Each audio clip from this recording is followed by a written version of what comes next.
Tonight, dramatic scenes at Broken Hill Jail as 3 inmates try to escape. And St Mark's College fill bags with hygiene essentials to help women in need. This is Southern Cross News with Abby Donaldson. Good evening. 3 inmates have tried to escape from the Broken Hill Jail but failed to make it over the fence. Correctional services and local police locked down the area surrounding the prison, leaving the would-be escapees with nowhere to run. Our reporter Patrick Reinke has the details. Just before 3 o'clock yesterday afternoon, Broken Hill Police arrived here at the city's local jail responding to calls of 3 inmates attempting to break out. The trio of prisoners were reportedly failing to comply with officer directions and damaging property in their cells at around 2 o'clock. Shortly after, local officers descended on the jail and surrounded the facility, working closely with corrective service personnel. The quick response meant there was no escape, police saying the community around the area was not affected in any way. In a statement to Southern Cross News, the Corrective Services New South Wales Commissioner praised those involved who acted swiftly to control the situation. He said it was good communication and coordination from the officers on the scene, their efforts ensuring no staff or inmates were injured during the disturbance. It's not the first time prisoners have tried to escape from the Broken Hill Jail this year. Back in April, police started a city-wide manhunt to find 3 inmates who jumped the fence and bolted from the centre. 2 of the men were found within the hour, 1 broke his foot during the escape. The remaining man was found later that night. Southern Cross News asked Corrective Services New South Wales if there were any plans to upgrade the jail security, but didn't receive a response in time. Still in Broken Hill, and the Australian Hotels Association says assault rates at licensed premises around the city have plummeted over the last 7 years. The latest figures from the Bureau of Crime Statistics show a 63% decrease in assaults at Broken Hill pubs and clubs since 2011. The drop in assaults comes from local venues working together and sharing information as part of the Barrier Liquor Accord Group. Some late spring rains and a positive start to harvest means confidence among South Australian farmers is on the way up. And the optimistic outlook is set to continue with strong market prices for grains and sheep. Every bit of good news can go a long way for our farmers, and it appears they've been getting plenty of it, with late season rains, booming grain prices and a strong market continuing for sheep meat and wool. Are becoming more positive on the season that was due mostly to higher than average grain prices. If you combine that with quite healthy wool and meat prices for sheep, there is a bit of joy in farming at the moment. A recent survey by Rabobank shows the optimistic outlook for the agricultural sector in the next 12 months has risen from just 13% back in July to 31% now. I think the jump in confidence stems from exactly knowing what production is likely to be, but also we've seen an increase in prices, particularly grain prices through that period. But the story isn't so positive for everyone.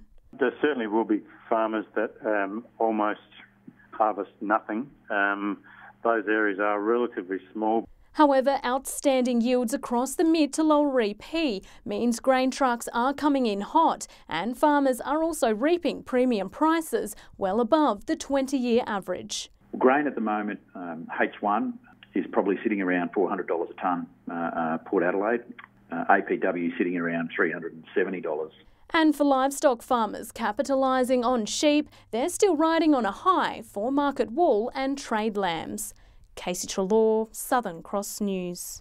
Sanjeev Gupta has made yet another purchase, expanding into North America with the purchase of Keystone Steel and Wire. And it could be a glimpse into what the future will look like for the Whyalla Steelworks. John Hunt has more details. Britain, Asia, Australia and now North America. Sanjeev Gupta is making his mark on the global stage. His GFG company has agreed to acquire Keystone, a 100-year-old steelmaker, in a $320 million deal, which is expected to be completed by the end of the year. The company makes coil and wire, which is used in fencing and mesh products. Keystone produces around 1.1 million tonnes per year at its steel plant in Illinois. For Whyalla, there's unlikely to be any immediate opportunities, jobs or export-wise, but the purchase plant may provide an outlook on what's likely to happen here going forward. Keystone's Illinois plant uses an electric arc furnace, a process that uses electricity and gas to heat materials. Whyalla Steelworks has a blast furnace, which uses fuels such as coal and limestone to create molten steel. The aging furnace, which has to operate at full capacity at all times, is due to be replaced in the early to mid-2020s, and electric arc is likely to be one of the options. The reasons? Electric arc can process scrap steel, and their output can be flexible depending on demand. The announcement marks the beginning of a big week for GFG here in Whyalla. Preparations are underway for an announcement next Monday. Students at St Mark's College are working hard to fill bags with hygiene essentials for women in need. More than 50 bags will be distributed throughout Port Pirie and Port Augusta, a simple gesture which makes a world of difference. Giving to those in need just in time for Christmas. The Year 9 girls at St Mark's bringing something special to women in crisis. We thought rather than just giving the money, we wanted to do something a little bit more meaningful, and the girls were really passionate about doing something for people in need as well. These students have gone the extra yard, bundling up beauty and basic hygiene products inside designer bags. The girls have been inspired by the movement Share the Dignity, an Australian-wide campaign to bring necessities to women who are homeless or affected by domestic violence. Distributing their gift bags to the women of Port Pirie and Port Augusta is a unique way of addressing a national issue on a local level. Teachers and the students, we've thought up the ideas to help women in our region and women in our area who are struggling. It's also a great opportunity for those involved to gain an appreciation for those everyday items we take for granted, and their families couldn't be more proud. Really proud that we were doing a concern like this for homeless women. They thought it was a really good idea because they know how hard it can be to go through. With 60 bags already packed and ready to go, it appears that plenty of local women will be enjoying a merrier Christmas thanks to the efforts of these students. Dominic Beaton, Southern Cross News. Still to come tonight, Wilmington Pub in the Mid-North set to open its doors again after a long dry spell. Welcome back. Mental health and opportunities are the key concerns for Eyre Peninsula youth, according to Mission Australia's latest survey. The findings were released this morning with hopes governments at all levels will take notice. The last few years haven't been easy in Whyalla. A changing economy has put the squeeze on job opportunities, and the latest Mission Australia Youth Survey results show young people are feeling the effects. I'm sure when we went to school, being young was complex. I would argue it's even more complex now for young people. Over 300 kids were surveyed in this region. A whopping 48% are unemployed and looking for work, 10 points higher than the state average. Mr. Sherwood says the life skills being taught to youth are outdated. We need to be teaching them what we call 21st century skills: communication, collaboration, critical thinking and creative thinking. Well-being is another key issue. 42% of them believe mental health is the most important national issue, and Whyalla and EP kids are 50% more likely to be concerned about bullying compared to the rest of Australia. Harry Flem has been a victim, and he hopes the size of that number will encourage more action. These issues are given attention to and are prioritised. They can definitely be, well, not as much fixed, but definitely reduced. The results were launched at an event in Whyalla today, where young people, including Harry, spoke to local service providers about how the figures can be addressed. Know what the problems are and many ways in which they can help fix those. John Hunt, Southern Cross News. Broken Hill locals are being encouraged to get their entries in for a competition to decide the city's new gateway signs. While the project has been a long time coming, Council is excited to see what could soon be welcoming tourists to the town. A new sign, it's about time. We've launched a competition to get a winning design for a gateway signage to Broken Hill. Council had originally come up with some ideas for Welcome to Broken Hill signs, but the decision was made for a public call-out. Let's go to the people, see what talent is out there, get the people with their creative minds thinking and come back to us in the form of a competition. The signs can be up to 9 metres wide, but there are some criteria that entrants must follow. It has to declare that Broken Hill is Australia's first listed heritage city. It has to make acknowledgement to the traditional owners. It has to reflect Broken Hill's culture and history. The design has to be able to be printed out on a Core 10 steel stencil format. The new sign will be similar to those installed in Silverton and Tibooburra, working to create a uniformity across the outback. The competition runs until January 31st and is open to anyone of all ages. A judging panel will then process all designs and decide the best of the best. The winning entry receiving a cash prize of $5,000. For more information, visit our Facebook page. Patrick Ryankey, Southern Cross News. Port Pirie's Art Gallery has opened its doors to a powerful new exhibition by Indigenous artist Kian Yi. Her paintings reflect growing up as part of the stolen generation in a child's home at Unandatta near Coober Pedy. The white walls of Port Pirie's Art Gallery are showcasing a vibrant depiction of a dark chapter of Australian history. Kian Yi's exhibition, My Paintings Speak for Me, takes you on a journey through the eyes of the stolen generation. Mostly my children, because I find it very hard to explain to them what happened as a child, and plus is part of our history. My Paintings Speak for Me originally started off as an idea for a book, but it has definitely expanded into something much bigger with a statewide exhibition being held. Children from the APY lands were taken from their parents in the dead of the night, driven to Unandatta's children's home to be raised under Christian values instead of their original culture. It was a despicable act of cultural genocide, tearing apart the fabric of Indigenous families. A painting of Kian Yi's mother weeping under the shade of a tree is an emotional depiction of these events.